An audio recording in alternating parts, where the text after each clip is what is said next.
Brian kept his eyes on the door, waiting for his beautiful bride. He loved Isabella very much and couldn't wait for her to finally become his wife. Most of all, Brian was struck by her sincere, touching kindness.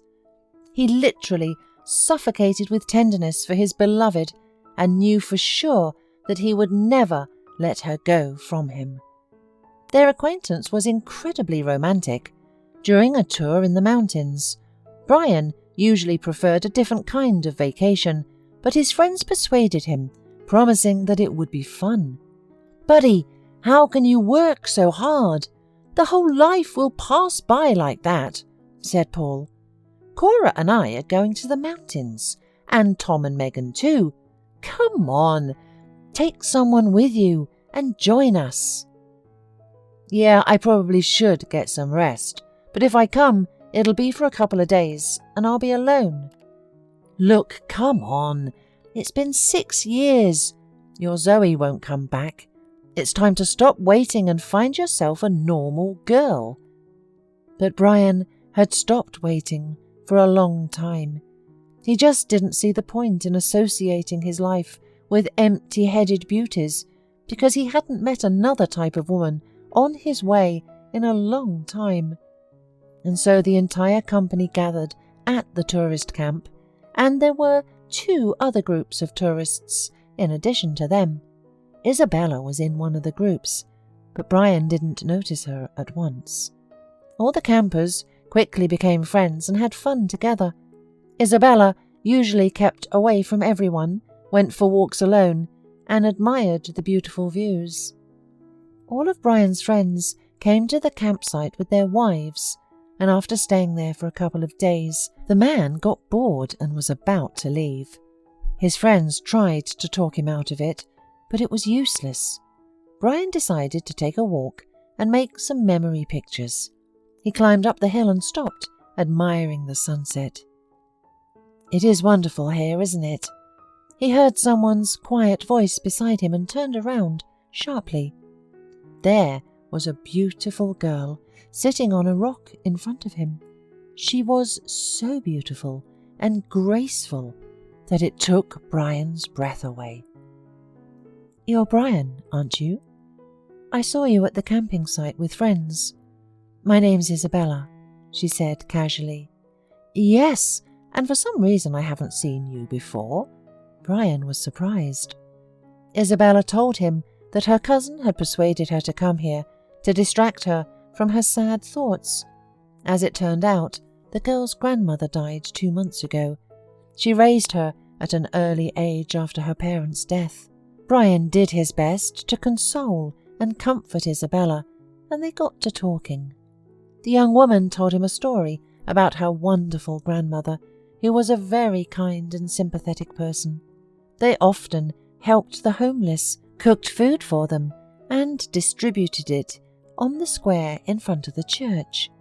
And one day, one homeless man, an intelligent-looking old man, fell in love with Isabella's grandmother, yet she was almost 80 years old at the time. He would come and just look at her with amorous eyes, and she would look at him, but they never talked about their feelings.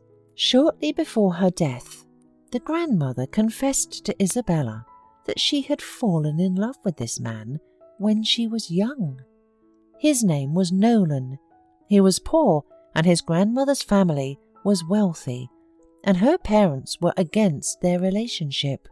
They insisted that their daughter marry another man, Isabella's grandfather, and she could not disobey.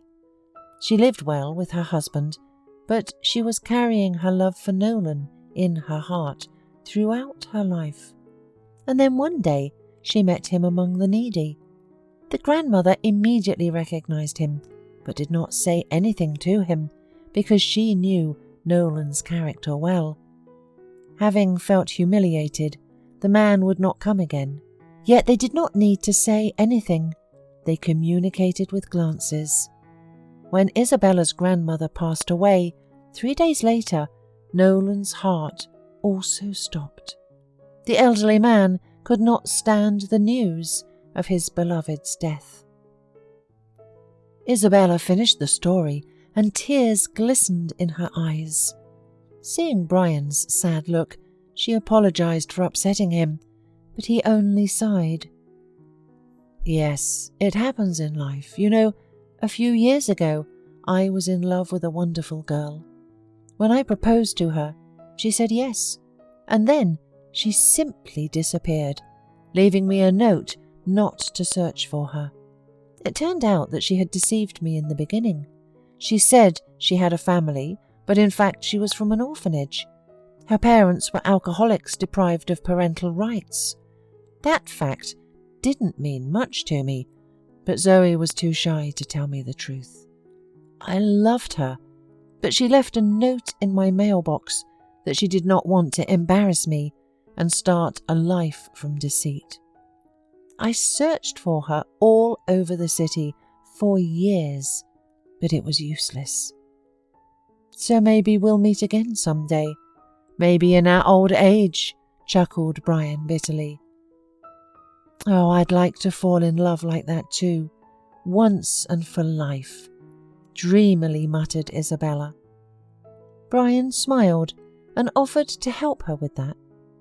Isabella laughed, and somehow they immediately became closer to each other.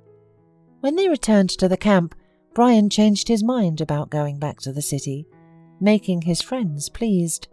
All day long he did not leave his new acquaintance, and when they came to the end of their vacation and it was time to go back, Brian was happy to find out that Isabella lived in the same city, and that meant that they could freely continue to communicate. On their last evening at the campsite, they took a long walk through the surroundings, and when it got completely dark, they headed for camp. Suddenly, Brian awkwardly stumbled, not noticing a rock in the darkness. His leg twisted, and he had all chances to roll down the slope, but Isabella helped him hold on. She helped him to a small clearing and sat him down on the soft grass. Brian tried to joke about his awkwardness, but when he saw the anxious look of Isabella leaning over him, and he forgot all about the world. She was so close that he froze, afraid to move. Then feelings overwhelmed him, and he pulled the woman to him and kissed her. He thought she would be offended and leave, but Isabella stayed, and then he realized that they would never part again. And so it turned out. Back in the city, they continued dating, and 5 months later, Isabella agreed to become Brian's wife. And now he was standing and looking at the front door, waiting for his beautiful bride. Somewhere in the back of Brian's mind, anxiety was growing, but when he saw his beloved in a white dress with a happy smile on her face, he exhaled in relief. "You are beautiful, Isabella. I love you." "And I love you, my dear," Isabella replied. "But first I must confess to you that there is another person in my heart whom I love." Brian thought he was mishearing, but the guests also froze, afraid to miss a word. Meanwhile, the bride continued. "I'm sorry, Brian. I should have told you right away, but I had to know everything exactly and figure it all out." Brian felt as if the ground was slipping from under his feet. "What are you talking about, Isabella? Do you have someone else? And do you love him?" Pale with horror, Brian asked in a broken voice. Isabella tried to calm him down and explain, but Brian didn't want to hear any more. He felt he was short of breath and tugged at his tie with force. The guests also began to worry. The noise was growing. "Here, look at him," said Isabella and pointed her hand toward the door. Brian mechanically followed the movement of her hand and almost lost the power of speech.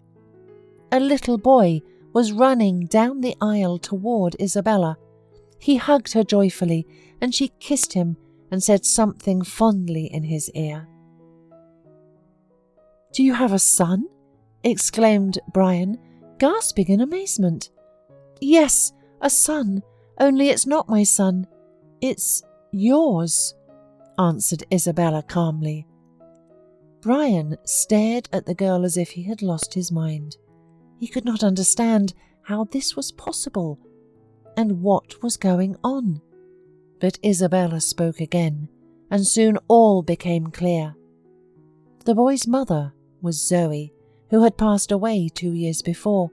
She lived with an elderly woman, a former employee of the orphanage where she had grown up. Mrs. Rodriguez retired and hosted Zoe, and Tristan was born there as well. After Zoe's death, Mrs. Rodriguez took over the care of the baby.